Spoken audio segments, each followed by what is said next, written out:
Hi, Lucy. Thank you for joining me. Hi, thanks for having me. Super, super excited. We've spoken before on social media, but I've actually never met you in I person. So know. this is going to be like our first best friends chat. Yeah, sounds good. Um, can you start just by introducing yourself, Lucy? Tell the listeners who you are, what your background is, all that good stuff. Okay, yep, I'm Lucy Hoile. I'm a cat behaviourist. Background is I've been a cat behaviourist for this is my 16th year. So I've been a cat behaviourist for a long time. And that's my life all encompassing, I think. Children and cats. Excellent, excellent work. So, on that note, tell us about the friends that you have at home with you. I know they're not all cats, Oh. but Yeah, so I have two cats. I have Fig, who is like the best co-host ever. He features a lot in like my social media stuff. He's like black and white, just fluffy mog, and he's so lovely. He's so affectionate, oh, but it's like he's affectionate on your term, on his terms. So it's like if you try and stroke him, and if you give him too much attention, he's like, no, I don't like you. But if you just back off, he gives you so much attention. So he's really good for that. He's a really good example of like how to make friends with cats. It's really good. We also have Sparks. He is a Cornish Rex, and I should have said, Fig's 17 this year, so is Sparks. So, although they couldn't be more different, they are brothers from another mother, and they've been together for almost 17 years, like best friends as well. So, oh. so adorable. And we have Bucky, he's our Labrador, and we also have Peach, who's our axolotl, who hangs out in my daughter's bedroom. Wow, so you've really got a little menagerie going on at Yes. home. Do they Yeah. all, well, I'm sure the axolotl doesn't hang out with the dogs and cats, but dogs and No. cats presumably get on okay?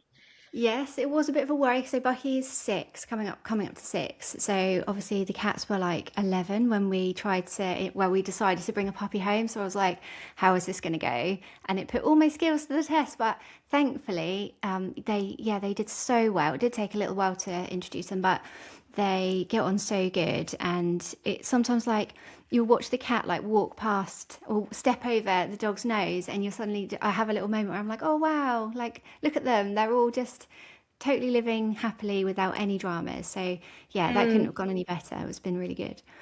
it's so rewarding. I have a like long-term customer who thankfully like it's not we're working on the same issue, but if other things come up, she'll pop me a message. Okay. She got into a new relationship, and she's got two dogs and he had a cat. And she was wanting to bring the dogs like for sleepovers so that she could go and stay there. Um, and neither of them had ever met a cat before. I don't think he'd ever met a dog. And like that first consult, like what you're doing, but it's still so scary because you're like, Yeah. oh God, this could go so badly. Um, and we just did it, super, super slowly and gently. And then I don't know, 3 or 4 months later, she sends me a picture of them all just chilling out on the floor. I was like, Oh oh, yes. best thing ever. So Oh, I'm that's actually going to amazing. I'm going to add in a secret extra question then, Lucy, because I think it might be helpful. How did you integrate your puppy? Oh, so I think it benefited me that I was coming from the cat's side, if you know what I mean. So Mm, it was like all of my priorities. Well, let's say 51% of my priorities were on the cats and 49 on Bucky, because my dog. Because it was like I think it's easy to focus on the dog and be like, right, what do we need him to do now? And then no one really knows how to manage the cat side of things. And I think for me, it was like, well, what we're bringing in a dog, so what do the cats need? And so it was a case of like making sure they had choices. They could come and go if they wanted to interact, they could, but if they didn't, there was no pressure. I wasn't like making that happen. Because so often I think that people like they want to do that first meeting, and so they get the cat and they're like, "Here's your dog," or they'll take the dog over to the cat and be like, "Do the meeting. Here they are," and then obviously that goes quite badly for cats because they don't have any say. And obviously the dog's caught unaware, and so you might see mm, behaviours you wouldn't necessarily expect or want. So it was like making sure they could choose, making sure the environment was set up to help them be together. So plenty of high places so they could look down and suss them out and be like, what am I looking at here? What have you brought into my home? Without them being like down on the floor where they could potentially be like chased or whatever. So the first bit was actually quite good because Bucky was really we got him when he was 8 weeks, so he was little, and he was very sleepy, and there was a lot of times where we could have them together where Bucky was just really chilled and quiet, and the cats could just sort of scout him out and come and go. And I had treats, and it was just really, really gently. And that's really how we started it. I think the problem then came when obviously the puppies grow and they become adolescents and they're like a bit more unpredictable, and that could be difficult for cats because Bucky's really friendly, um, but he's got no sense of personal space. So Right. he'll go running over and he'll be like sniffing around their ears and like sniffing their bums and being like hi. And obviously cats are like I need some space. So I was having to do a lot of management there, like redirecting him away. Obviously after the first time I knew that was going to happen again, so you could sort of preempt that and get Bucky's attention and then give the cat some space to get up high. And so it was a lot of management in those first couple of years, but once he settled into a sensible grown-up dog, it's been a breeze. We haven't had to do any management now. They just do it all themselves. There's no drama between them at all. That's really good. I think from what you've said, um, you obviously are a professional, know what you're doing, but from the dog side of things, possibly you hit the jackpot genetically as well.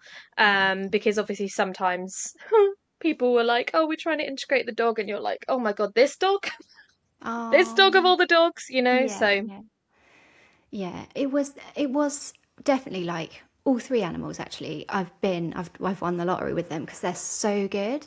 But I did have to do a lot of like so for example like a few months in we suddenly noticed that the dog suddenly is getting super like boisterous in the evenings, whereas he used to be really really settled in the evenings, and that's when we would do a lot of the meetings. But now we were like, why is he suddenly like now it's the witching hour at 6 p.m. rather than 2 p.m.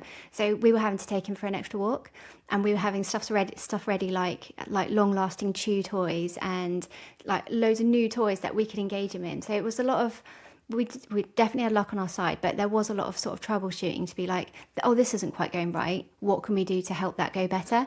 So it was a lot of just like thinking on the spot and just trying to manage the situation at hand, rather than just sort of doing all the work at the beginning and then letting it run. You still have to like check in and be proactive with that stuff. yeah, it's that critical thinking, isn't it? And also not relying on what has worked previously, because so often with animals, we'll sort of go, well, last time I did this, it was fine. But we Yeah, have to be able to kind of say, okay, well, this has changed. So, yeah, what are we going to do differently? yeah. Okay, Lucy, so what are the most common things that you're called out to see in your job? It tends to be cats that don't get along, or cats that are weeing places where we don't want them to wee. So I'm lumping in there like cats that spray, and then cats that just wee on, normally like weeing on furniture, because if your cat wees on your bed, then your mattress probably needs replacing. Like it's a massive deal. It's not just something you can like tick along with for a long time before you need help. So yeah, that's the main Mm. ones I think. Yeah, because I'm not a clinical behaviorist with cats, but I did the masters and I could, in theory, treat a cat case. And I sort of have found that the interest is less than there is for dogs. And my theory has always been that, well, most feline behavior problems we can put a plaster on, can't we, or sort of ignore. But I suppose Really? the ones that you've mentioned are the ones that no, we have to do something about this. It's unlivable in this situation. Yeah, so with that, I would definitely say when cats don't get along, there's so much emotion that comes with that a lot of people find that hard to cope with. So it'll be like I brought home a kitten and now my older cat hates him, and so I feel so guilty for bringing that kitten home, even though I only brought it home so it would be a friend for my older one. So and but I love the kitten now and I love the older one and I don't want to give, and so all that emotion is just so hard to deal with. Whereas if your cat's just like attacking your ankles when you go for a wee in the night, you're like, this is really annoying, but it's fine. Like there's not that whole Yeah, like emotion that comes with it. So yeah, yeah, I think absolutely. yeah, And I always think, with dogs, you have to take that out in public, whereas cats, yes, most of the time, you can hide it. oh So I absolutely, guess that's the other thing that kind of means that dogs get seen so much more. yeah. Um, and what do you think are, in terms of welfare, what do you think are the biggest issues facing cats today? This is an excellent question, and because and there are a few. So I think one of them that we need to talk about is like breeding. So cats at the moment, like compared to dogs, they haven't been as bred in as extreme ways, but we're going that way. And I think probably this is a good moment to be like, let's pause and rein it in a little bit, because obviously we've got the Persians that have got their brachycephalic. I can never say that word. You know what I mean? The flat case. Brachycephalic. Yes. Everyone knows what you mean. Okay, Yeah. thank you. Yeah, and I've worked with a few that just they're not really coping very well because they can't really like I don't know function as well. And even the fact that the Persians come with like big, really difficult to maintain coats as well, like their fur is like candy floss. So we're breeding cats that in some cases almost can't take care of themselves, and they need us to intervene in so many ways. So I think I would like to see that not continue really. If we could just pause now and just love cats for what they are, because the other side of that is that people love the wild nature of a cat. Like on the flip side of like the savannah cats and like the really wild cats, again, it's going the other way. Like they're almost too independent and they take care of themselves in such a way that it's difficult for us to live with. Like they become aggressive if they're not happy, or they're so territorial that it's really difficult for them to function with other animals. Sometimes, obviously, other times it's fine. So that's definitely one area. Can I just jump in, Lucy, before you Yeah. go on to the next point in terms of breeding? What are your thoughts on Sphinx cats? Sphinxes is hard because I have met so many sphinxes and they've got the most lovely characters. You're going to say like Um, pugs, the best characters oh, in the whole really? world. Oh, Yeah, and really? just Oh, okay. genetically fucked. Oh, yeah, that's the problem. And so sphinxes have been banned recently in the Netherlands, which was a surprise because, um, like the Scottish fold has also been banned because obviously they've got like the condition where their ears are folded over, and that obviously causes painful joints, and they can't really live like a great life because of that.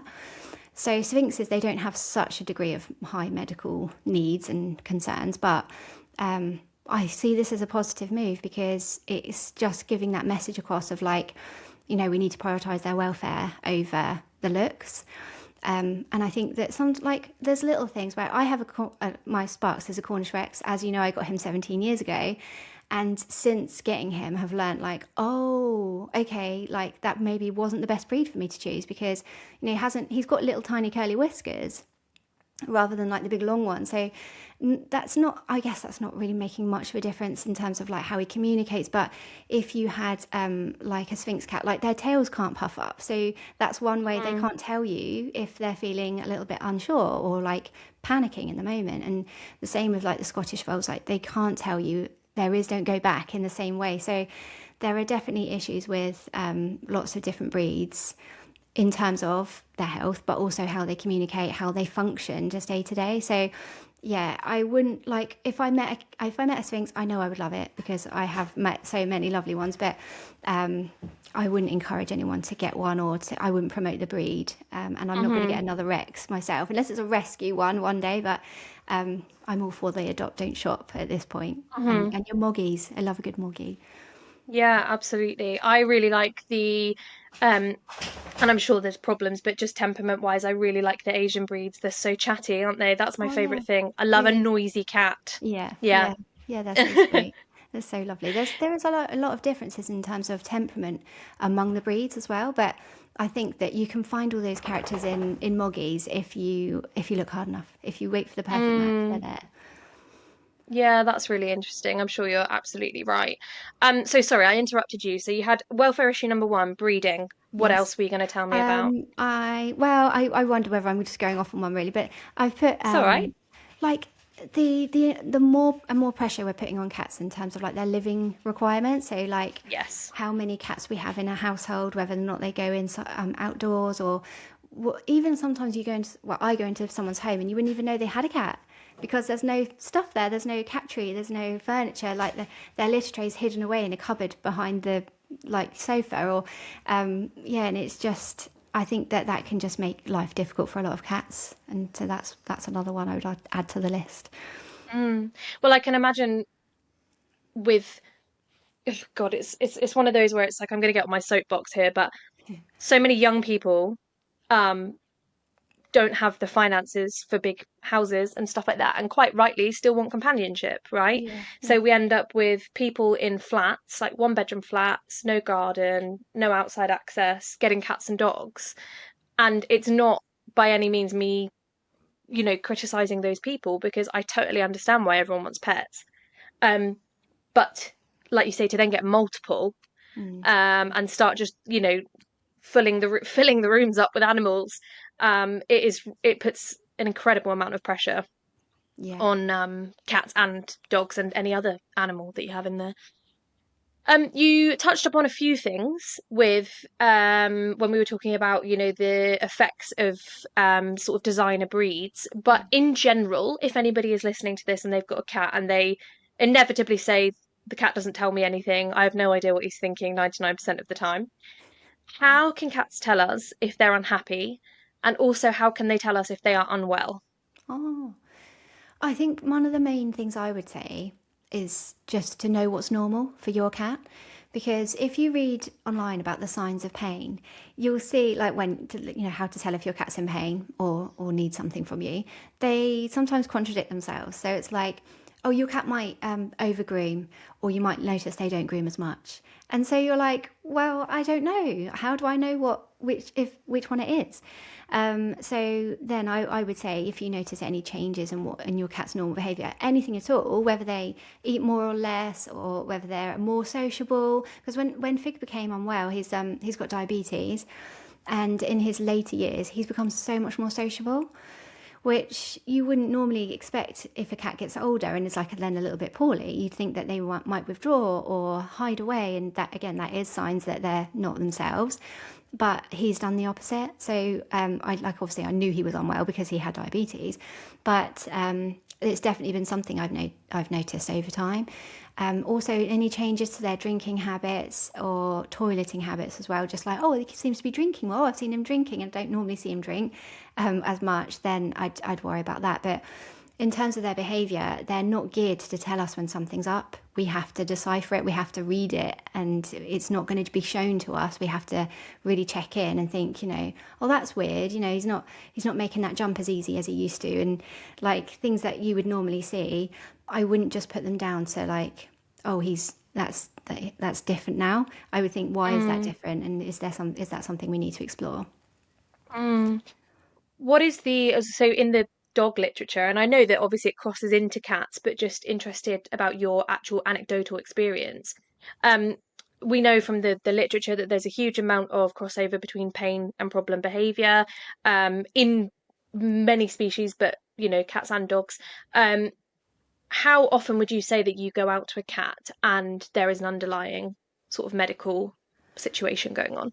Oh, that's an interesting question because the amount of cats where there actually is something that's been diagnosed wrong is quite small, I'd say. Like normally they get the all clear, but the amount of times when something comes up later or I'm like questioning, like, is this cat actually well, is so much more than you'd expect. I can't really put a Mm, number on it, but I'd say a lot, like half, where I'm like, I'm not quite sure. Like I was dealing with a cat who was weeing at the back door, and then we needed to change the tray setup, so we changed it all around. She was weeing perfectly in the trays all the time, literally like almost said goodbye and was like, that's like a case well done. Like, glad to have solved that one. And then all of a sudden, she started weeing there again, and it was like a few days she'd wee, and there'd be like some really small patches, and then she would use the tray again, fine. And I was like, this seems like there's something up. This like that would there was no reason for it. There was no like behavioural trigger. There was nothing in the environment that would have caused it. Trays were all as they had been.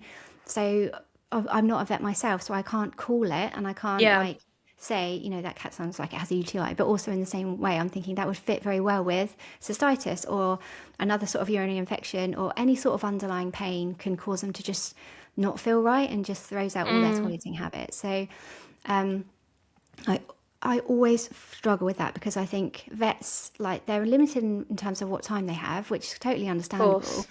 and they don't have the time to do like every test in the world, and the owner doesn't have the money to do like, well, can you just rule out every single potential medical cause before we do a behavioral check?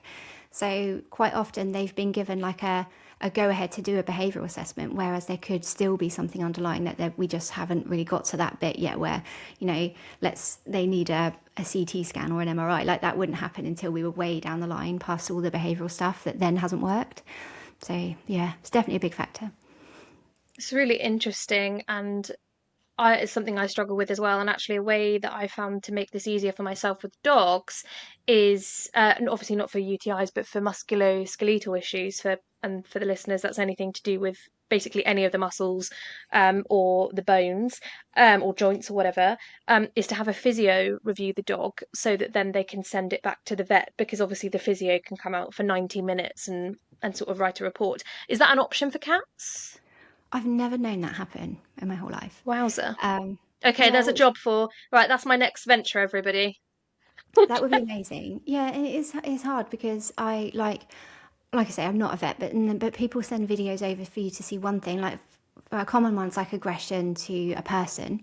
So I'll be like, have you got any videos of it? I always have to say like, don't create this video. Like don't Yeah. go over and like make it happen. But have you got any videos? And then you see like they've almost their mindsets flicked where they're like, I'm not okay, and if you come towards me, I'm going to bite you or scratch or like lunge at you, and then it's trying to figure out like what has put him in that state rather than like why is he attacking. We know why he's attacking because he's not okay, something, but what's that first step? So Mm. then it's up to me to say, you need to go and find someone that can tell you that, because unless it's a behavioral cause, I'm not going to be able to do that. So like we have to all work as a team in terms of like behaviorists, owners, vets, and let's add physios in there as well, because yeah, I think anyone that can help like unpick the problem or put this puzzle together is worth having on board, because sometimes it's not possible for behaviourists to do on their own if there is an underlying medical something. I'm having a colleague of mine called Kaylee that's a physio that sees about 80% of the dogs that I see these days now, Okay. because I just send them all her way. She's coming on the podcast, I think the next episode after Oh you. wow, So I'm going amazing. to tell her that that's the gap in the market for her to make her millions. Cat physio. Yes, that'd be amazing. Um, so next question, and this is probably a biggie, and I realise that you probably have customers in both parks, and I'm not expecting you to be controversial unless you wish to be, but I would love to have the discussion about indoor versus outdoor cats and how you feel about this and whether you think one is better than the other. Let's just talk about that. Yeah, okay. So my personal feeling is better to have some outside access. Like the best thing ever for me is that both my cats just sit in the grass. So I can just Mm, let them out and they'll just reliably go and sit in the grass and they'd smell the air. They won't go over the fences. So I have not been in the position where I'm like, oh, my cat's wandering near the main road. And so I think if I was in a different life or with some different cats, I may feel strongly different in a different way, and that like, of course, you can't let them out because they might go near the main road.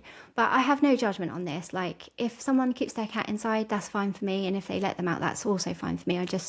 Everyone feels differently on it. Everyone feels strongly because you may have had a cat that was run over, or you may have a cat that love. You watch them and they love to go outside, and you wouldn't want to take that away from them. So, yeah, there is a lot of variation between what the cat needs, what the environment can offer, because sometimes it's not worth letting them out. If you have like a tiny outside space and a main road there, they're not going to get any benefit from it, and the risks massively yeah. outweigh the benefits. Whereas if you live like in the middle of nowhere, then and you have a small house yourself, then you could see that there's a big benefit to letting them out and exploring Hmm. all that space. So yeah, what I would say is that I haven't noticed a big like sway in indoor cats having more behavior problems. I know that on paper that probably is a thing, in that like if someone's researching this, they may notice that indoor cats show more behavior problems in terms of like if you're in a multi-cat household, they haven't really got an opportunity to get away from each other, as much as if they had outdoor access and stuff. So you may notice like it has a knock on in that sort of respect, but generally, like people that do live in like high rise apartments and they've got cats that just want an easy life, they just want to sit on someone's Mm. lap and they just want to hang out and they've got no desire to go out there at all, then that is a good match. And I wouldn't be like, this cat needs to go outside. So yeah, there's definitely a big debate there. It's impossible to have this debate with anybody though, because if you meet with someone who feels very strongly on either side, you can never win, because everyone's got really valid arguments on both sides. And so this is why you'll see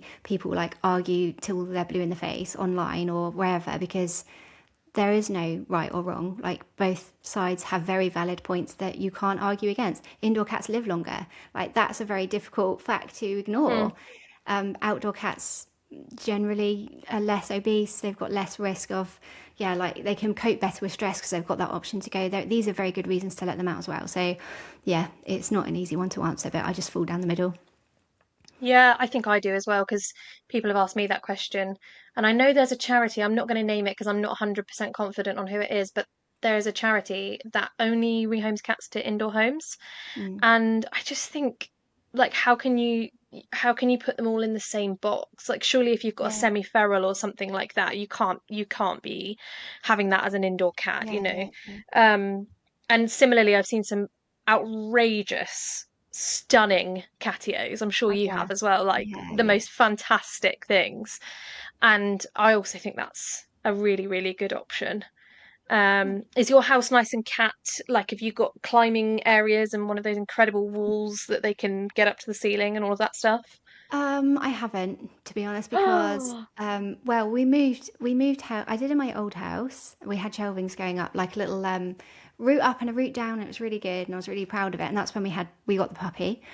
But we moved to a new house like 3 years ago, and bearing in mind both cats are 14, they're not using them. They're yeah, not going up. Like they just want to sit on a lap or a bed or we've got cat tree. We've got a great big cat tree, but they will sit on it occasionally, but they're not looking for shelving at this point. I'm very aware that in my future, hopefully not too soon, but um, there's probably going to be some more cats that are more like that are not so like ideal. Like the cats I've got now, they're just so good in every way that I'm thinking the next ones they're going to throw me a curveball. I know it. They're going to be in the rain. yeah, They're going to be hunting. They're going to be like really difficult, and so the cat shelving's in my future, I think. yeah. I love it. I had this really great client who had.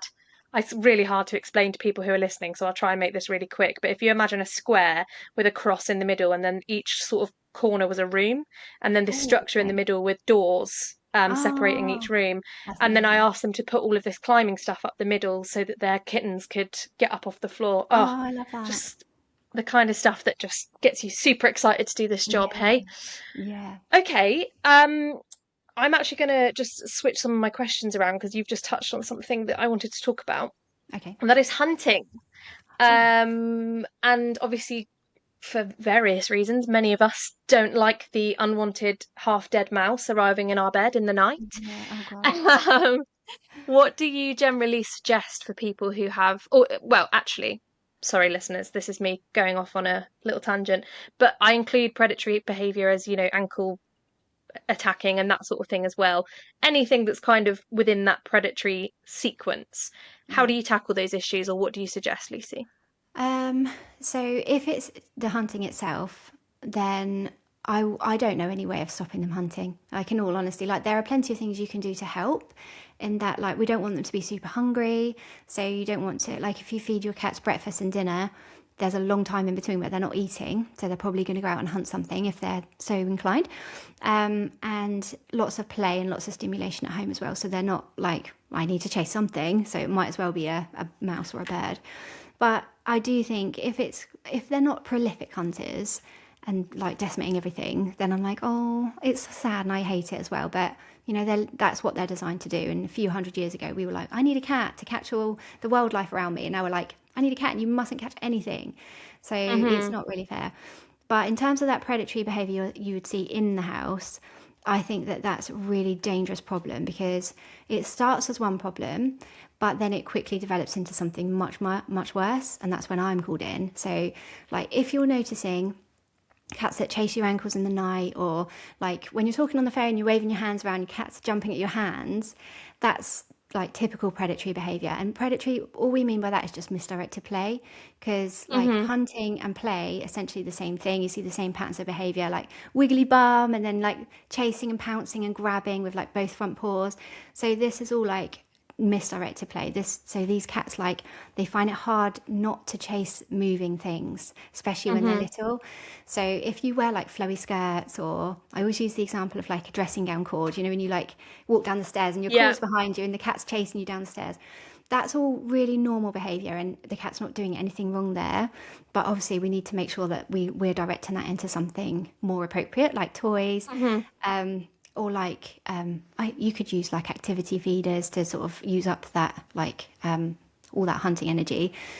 The problem comes is when we try to manage that as people, we make it worse and we complicate it. So if your cat's like grabbing your ankles at night, what most people will do if it's hurting is shout and be like, ah, like you're hurting me, and we'll like shake them off. And then when the more that happens, the cat's thinking, ah, you know, that was horrible. Like I was literally shaken off. Or they might tell them off, or they might grab them. And it's not that someone's trying to be mean to them, but it's trying to manage that really unpleasant thing Mm. that's happening at 2 o'clock in the morning when you didn't expect it.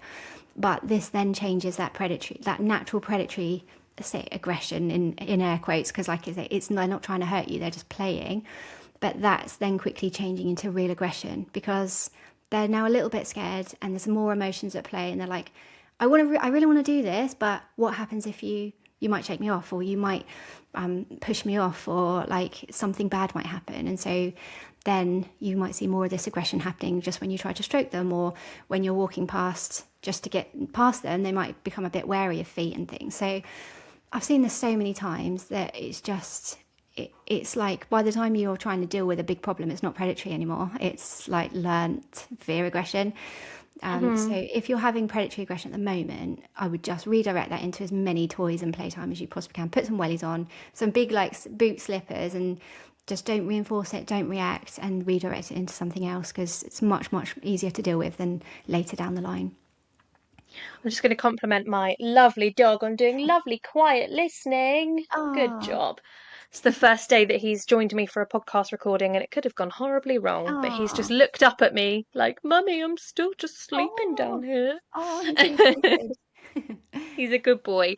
Um, just on that last note, before we move on to the next question, Lucy, could you fill the listeners in on laser pointers and the laser pointer conundrum? Yep. So laser pointers are a bit controversial in that they generate a lot of play. So many cats will tear around the room. They'll be running up the curtains. They'll be doing everything to try and get that red dot. But of course, you can never catch it. You can never catch it. And like it's like people love to like wind the cats up by that, don't they? Like just as the cat catches it, they'll like shine it on the cat's paw and be like, "Oh, look, it's on your paw now," and things. And I get it, I do get it, but the problem is of like the risk here is that your cat has all this energy with nowhere to go. So there's a Hmm. lot of frustration there, and they need to catch something because they're getting right to the end of that hunting sequence where they've stalked it, they've chased it, they've pounced on it, and they've grabbed it, and there's just nothing there. That you might find that that's redirected onto something else. So it could be like you, or really what you want to do. I don't think you should ban laser pointers altogether for cats. I couldn't be like, oh, you've used a laser, that's terrible. Because if you have a cat that's really difficult to get playing and you need to use up that energy, it's quite good to get them up and like get them going, but you need to switch that out onto a real toy very quickly so they do have Hmm. something to catch, and they can complete that sequence. And so they well have a look at your cat and see, does the risks outweigh, do the benefits outweigh the risks, That's because really interesting. I'd only ever heard it as a blanket no, but I hear what you're saying. If you need to get some, I suppose, is it mostly like to do with a cat who's a bit porky? You need to get them up and moving a little yeah, bit. yeah, also, and like it's, I guess I'm leaning into owners that say to me, you know, like, I haven't got time. I haven't got time to play, which, like, I mean, there's questions there, isn't there? It's like, you know, I mean, maybe it's a young kitten who needs loads of play. So it's not great if you've not got the time to play. Then why did you bring a kitten home? But if it is, yeah, you know, like we're trying to get him to lose weight, but I work full time, I've got children, I can't, I don't have time to play for half an hour, then it's a bit of a shortcut to that. It's like, you know, you can spend 5 minutes getting him up and making sure he's actually playing, and swap it. After 30 seconds, let's swap it for some one toy play that he can chase around and catch and do all that stuff. And then it's normally a good in for the play session just to feed into like making it a little bit more convenient for people. That's really good to know. And I think it separates the, sorry to get on my high horse here, but I think it separates the behaviourists that have actually been out in the field mucking in and had to kind of just get into situations where they think, well, I've really been told that this is a no, but actually this seems like the only solution in this Yeah. situation. Yeah. We sort of sometimes have to understand that we can't. I mean, obviously there are certain things that would have an absolute blanket no, but certain Yeah. things that we have to be a bit more flexible on. Yeah, Um, I'm glad you said okay, that. Just so on that point, I'm glad you said that because that's like no, my entire ethos, I think. Like mm, I would never yeah, advocate for anything harmful or like that, it's a definite no. But everybody's different. Everybody's got like a different cat, a different environment, different time commitments, and I just think if we're really rigid with that stuff, it doesn't help. It helps to be a little bit more flexible and just sometimes, yeah, take on board what people are doing and how they need to work specifically. I think that really helps. yeah, absolutely. My sort of way to summarize it, and I always say to people, is as long as you are doing your best and you Yeah. truly are doing your best, that animal cannot ask anything else of you, Oh, yeah, that's good. because none of us are perfect at the end of the day. Exactly. Yeah. Um, so can we train a cat? And if we did to train a cat, is it just for fun, or are there things that you actually encourage people to do training wise that are really helpful to them? So I think it's definitely, yes, we definitely can train cats. The one thing I would definitely train is walking into a carrier Hmm. because getting cats into carriers, I'm sure the listeners will like understand that can sometimes just be really difficult, and it can mean you miss your vet appointment, and so your cat's not getting like proper vet care, just not because you don't want to go, but you can't get them there. So walking into a carrier is one thing. It's I mean it's I was gonna say it's not easy, but it's only not easy if your cat hates the carrier. It's easy if you do it from the beginning when they don't have any, like they love boxes. So it should be easy to encourage them in. It's the first time they then just are carted off to the vets. They're like, oh, I'm never going in there again. So right from the beginning, leave the carrier out, leave some treats in it, put a blanket in there, like let them make that their own little comfy bed, and then it's much easier to take them to the vet. So that's one good thing. Other training things tend. Lucy, sorry to interrupt you. I Oh, know there'll be people sat there thinking, well, I've had this cat 10 years. It's too late okay. now. So Oh. how would we do that with a cat that already has carrier problems, Okay, so shall we it's say? it's not too late, but it is harder. So I would have like the type of carrier where it's big plastic box as big as you can get, and you can take the top half off. It has like clips around the side and you can take the top half off.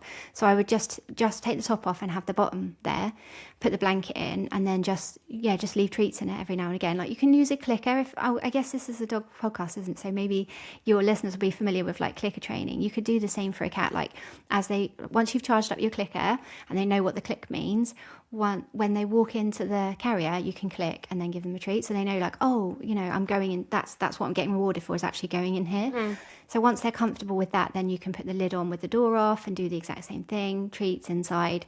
But no pressure here. We don't need them to stay in it for any amount of time. They can go in and out as much as they want to, and then it's a case of then introducing the door, then closing it behind them just briefly. And then once you're at that point, you've got your tools there that you could, on the day of the vets, put your treats in. Once they go in, close it behind them, and then go. And then once you come back, you'll probably have to do a little bit more training again to be like, oh, that wasn't great. Sorry. Yeah, like, but every time they go in the carrier, it's 1 in 100 they go to the vets. 99 out of 100 they just chill out in there. So that will hopefully help. But yeah, it's not impossible with an older cat, and it definitely helps. There's loads more about reducing stress at the vets that we could talk through, but the carrier training is the biggest thing you can do because, like I say, like then you're taking a little pocket of territory to the vet rather than like the moment they're in the carrier being like, this is terrible. I'm really scared. So with other sorts of training, it tends to be more like enrichment based stuff. So you can train them to do anything. I'm really bad at training. Like once years ago, I had to do a training assessment for my masters. They're like, oh, you've got to train your cats to do something. So I trained them to like sit on their back feet and like wave their paws around. And I was all clicking at the wrong point, and I didn't really get very far with it. But that was like 13 years ago, and they still do it now.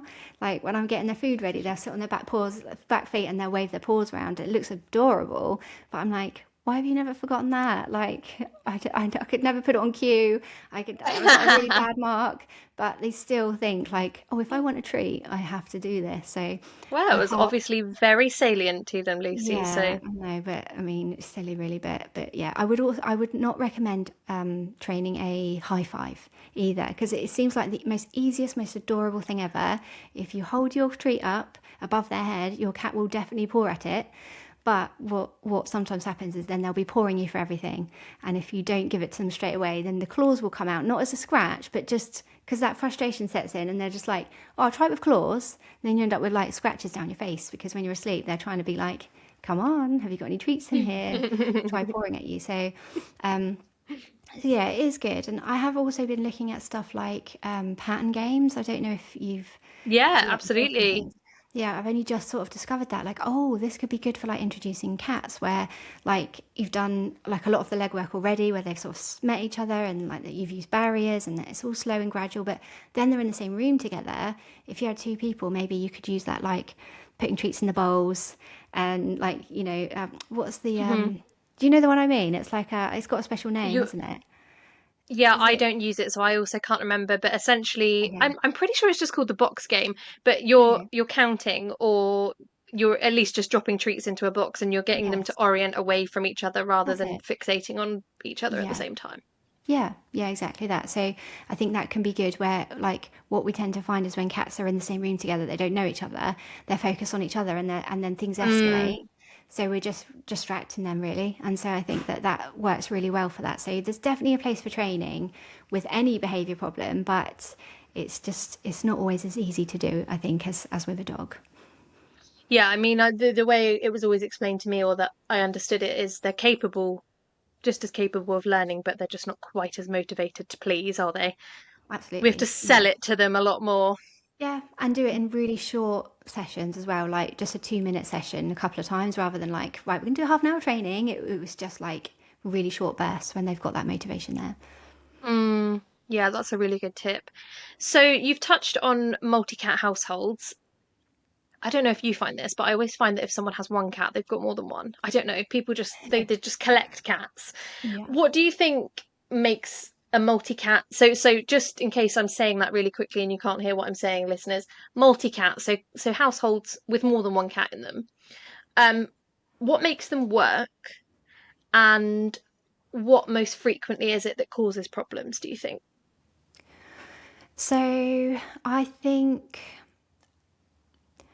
getting the territory set up right is the biggest thing you can do to help multi-cat household go right. So by that, like remember that cats are territorial. So when I'm talking about territory, I'm just talking about our houses. Like that's what it is essentially.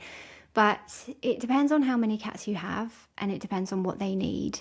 So and what they find important. So if you have two cats, then you'll have a much better job at helping them get along because you've only got that one dynamic to think about and you can look at like what's their favorite things in the territory. It's going to be like food, water, the best places to sleep, the scratch post, the toys, the litter trays, like the things they use and the things they need.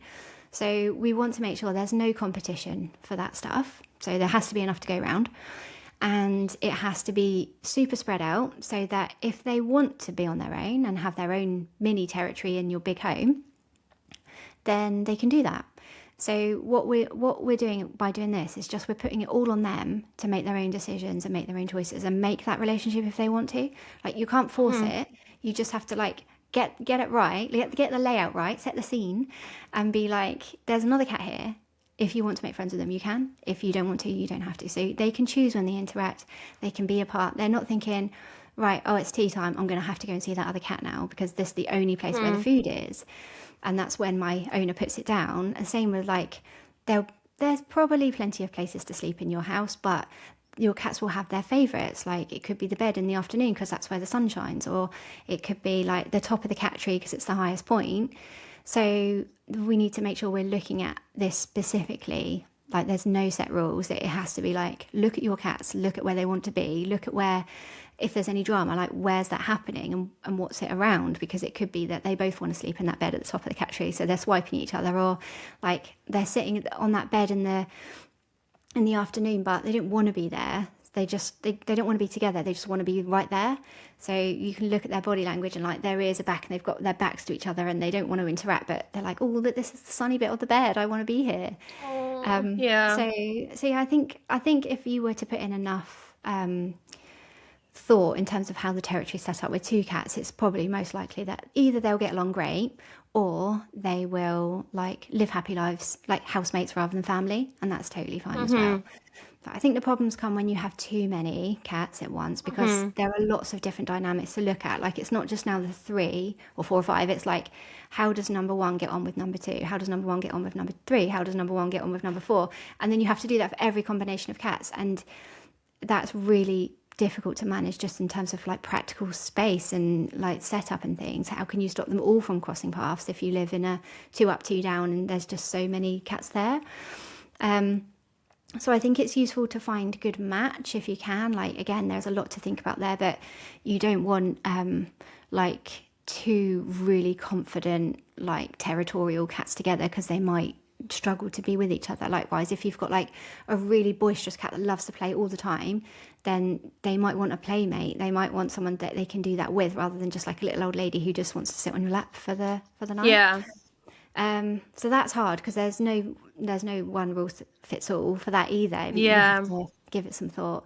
And I'd also say as well, just in terms of like making sure it's none of the cats are stressed just in their own right, because you'd want, if you had a 5 cat household, you want 5 happy cats, 5 happy, healthy cats that can then get on together. Because if any of them are stressed by anything, be that like cats outside or like if they're super unsocialized, so they're scared around you, they're not going to be in the right frame of mind to make friends. Like they're going to be like emotionally not there. They're going to be worried about their own sort of well-being before they can then get on with another cat house.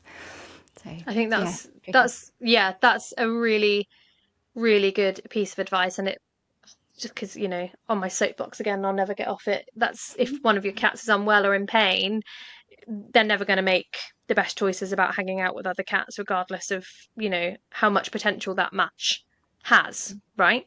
Yeah, absolutely. Yeah, and like I say, like if it's fine for cats to live separately, like to not interact, but it's just hard to do that, isn't it? Like you can't split your house into like Mm, 5 different spaces, with everything that they would need in it to help them do that. So, yeah, it's not an easy one, but sometimes it works. And I go into a house and I think, how's this working? But it is working. So, yeah, it's hard. yeah, I can imagine that there's a few cases where you sort of have to really question the prognosis, I suppose. Yeah, definitely. Bless you. All right. This is a bit of a segue now, slightly different topic. What I've written is dogs get a really hard time on social media. Do cats get the same thing? Oh.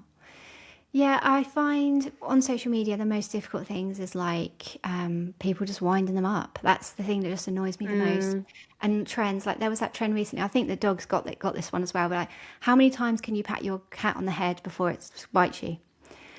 And then there was that music that's like really fast music, and someone's hand was like pat pat pat pat pat pat pat pat on the top of their cat's head.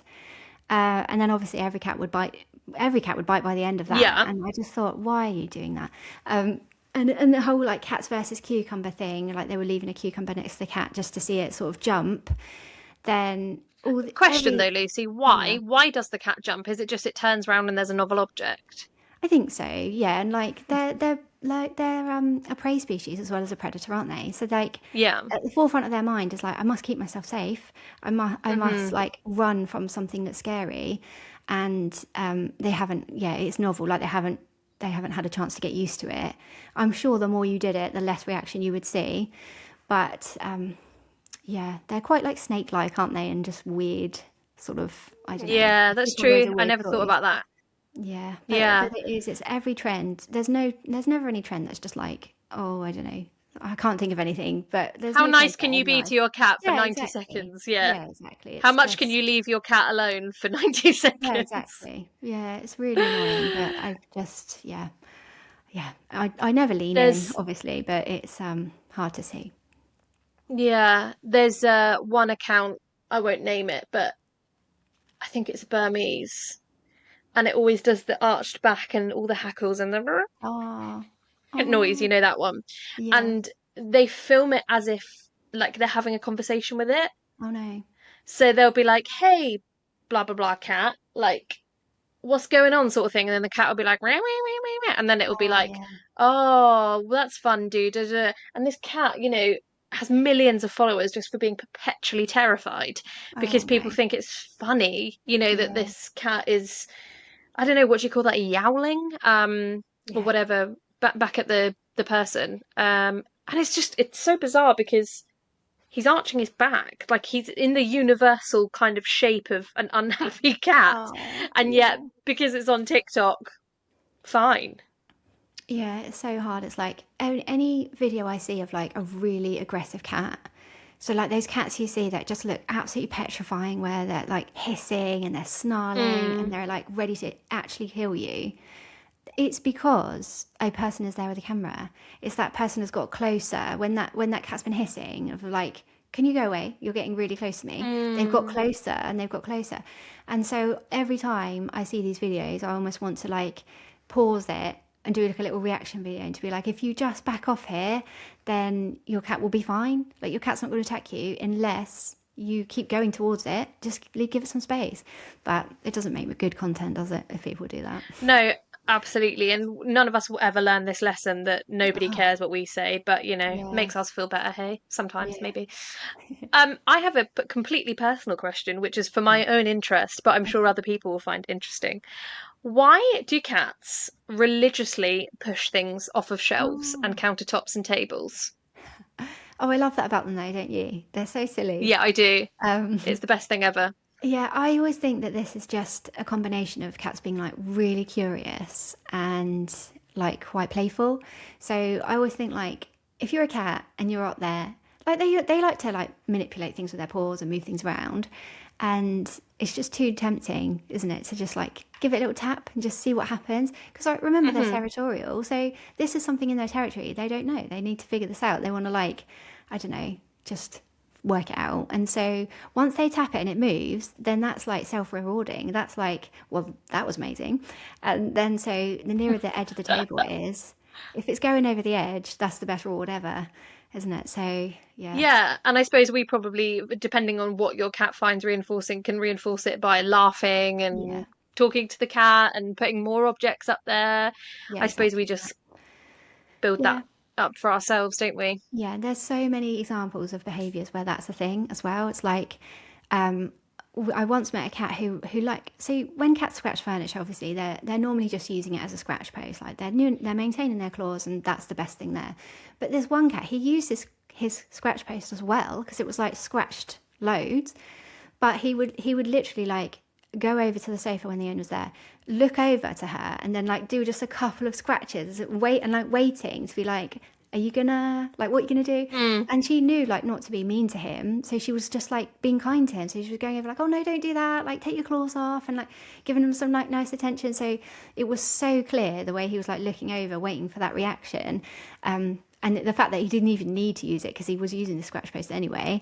That yeah, that and like meowing at night. That is Mm. like another one where it starts like they just meow sometimes, don't they?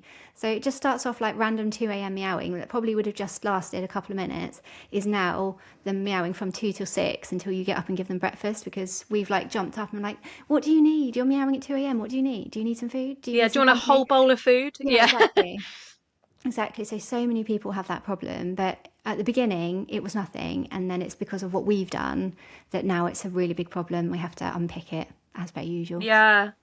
Yeah. Yeah, absolutely. I think I would pull my own eyeballs out if I had a cat that was meowing from 2 till 6 in the morning Oh, I know. because I would never have the heart to do anything horrible.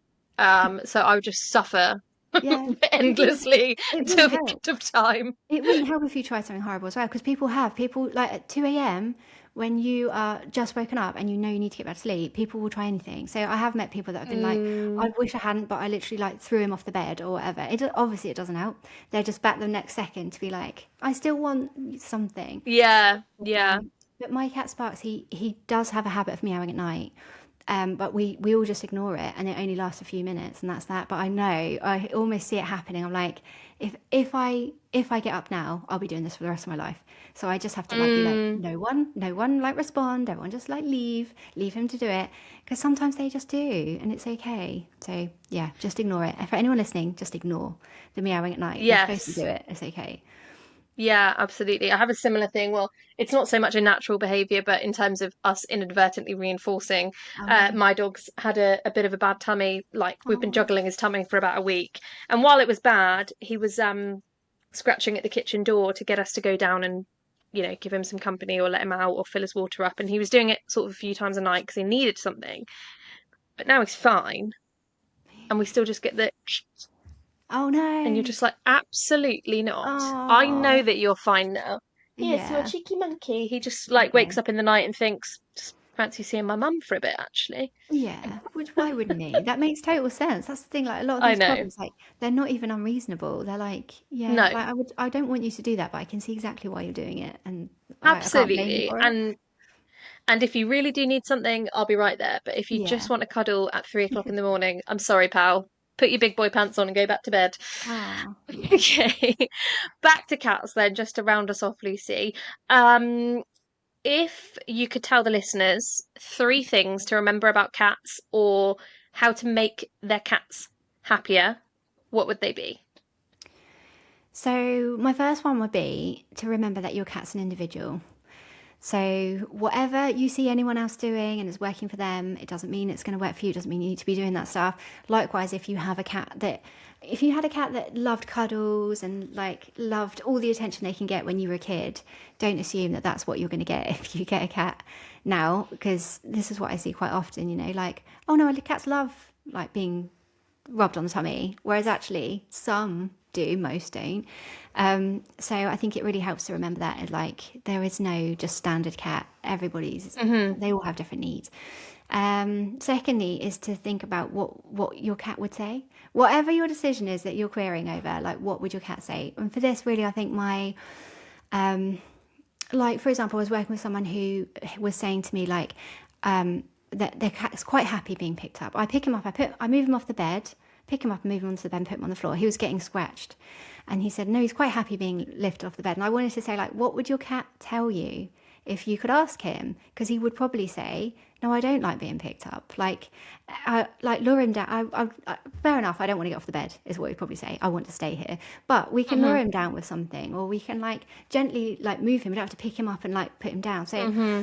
same for if you're getting another cat. Like, does your cat want you to get another cat? Have that thought first, because that is um, that is another one where, like I was saying earlier, no, if you make the wrong call on this and your cat's like, what the hell have you done? You've bought another kitten and I did not want this at all. The guilt that comes with that is just too much to bear sometimes. But it's like, have that thought first off, like, does my cat actually want another cat? Because that's a big Hmm. factor. And lastly, is just to remember that there are no bad cats. And I'm Oh, standing I by love that. that. Yeah, I'm gonna put that out there, and I'm gonna stand by that for the rest of my life, because I've seen so many cats that are just on the face of it look horrible. Like they're spraying on people, back of people's heads. They are like attacking children. On paper they look like the worst cats ever, but they're not. Like even the cats that are bullies and will like beat up every other cat in the house, it's because they're worried. It's because they're like, this is my territory and I don't want to share, and like I'm stressed about that, and there's always a reason for it. So I think it helps to remember that, because well, you must know this with your dog work. It's like people are starting to band around the term dominance for cats, and I'm like, it doesn't help. It doesn't help to think, oh, he's just the dominant cat, because then your only mission then is to bring that cat down, and nobody wants that. That's not going to be helpful in any way. So whatever problem you're dealing with, just remember, like, there's a genuine reason for it. Your cat's not being a bad guy. I love that. And I'm going to offline talk about this dominance BS with you, because to then put that onto cats, oh my God, Yeah. thought we were getting rid of it for dogs. No. Um, Okay, this has been fantastic. I have loved talking to you, Lucy. It's been super, super interesting. Is there anything you would like to plug before I say goodbye to you? Plug or advertise? Ooh, I do have a book. It's called The Book Your Cat Woohoo! Wishes You Would Read. It's available on Amazon. If you've read it, please leave me a review because no one ever does, and like that's all people care about these days is Amazon reviews. Mm, So yeah, that's there. And if you're looking for mentoring, anybody, oh no, well that's like a different podcast. But if anyone's looking to get into cat behavior, then on my YouTube channel I have a mentoring thing there as well, so that might help too. excellent work. And are you still taking new clients, Lucy? Do you do online Yes. work? Yes, yep, online. And that works just as well as in person. So if you're reluctant to go online for cats, like there's no need to. Obviously, I love to meet them, but there's no like taking them out on walks or hands-on training Hmm. or anything like that. It's really just talking about the behaviour. So yeah, online works really well. Perfect. I will drop Lucy's website and name of the book and everything in the episode description. I confess I haven't read the book, Lucy, and the reason is if you could see the about 250 books that are in front of my face that remain Oh untouched, and I made a yeah, promise to myself stop buying, but it is definitely on the list. I have some cat ones that are untouched, so it's up there. I've seen it in Waterstones as well, which I was thrilled to oh see for you. amazing, thank Great. you. Yeah. It's Um, quite long though, but that's the thing. I wouldn't begrudge you if it's at the bottom of your pile because it's quite a long read, to be fair. I just spewed out everything I've ever thought about cats is in that book, so it's quite a lengthy oh, read. well, I've just booked my mini moon for after my wedding this year, so maybe Oh that's my wow. little project to take away with me Amazing. and dig my teeth into. All right. Well, I will leave you to the rest of your day. Thank you so much for joining me. That was fab, Lucy. Oh, that's okay. Thanks for having me. It's always lovely to chat to you. Thanks, Lucy.